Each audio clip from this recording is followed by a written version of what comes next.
3 दिवसांच्या भारत दौऱ्यावर आलेले ओमानचे सुलतान हैथम बिन तारिक आणि पंतप्रधान नरेंद्र मोदी यांच्यात नवी दिल्लीतल्या हैदराबाद हाऊस इथे चर्चा सुरू आहे. सुलतान तारिक यांचं आज सकाळी राष्ट्रपती भवनात राष्ट्रपती द्रौपदी मुर्मू आणि पंतप्रधान नरेंद्र मोदी यांनी औपचारिक स्वागत केलं. यावेळी ओमानचे सुलतान यांना मानवंदना देण्यात आली.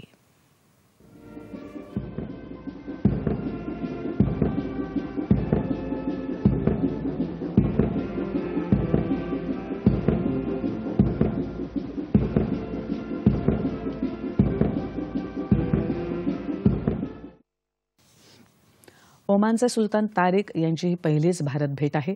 परराष्ट्र व्यवहार मंत्री एस जयशंकर आणि ओमानचे सुलतान यांच्यात काल भेट झाली.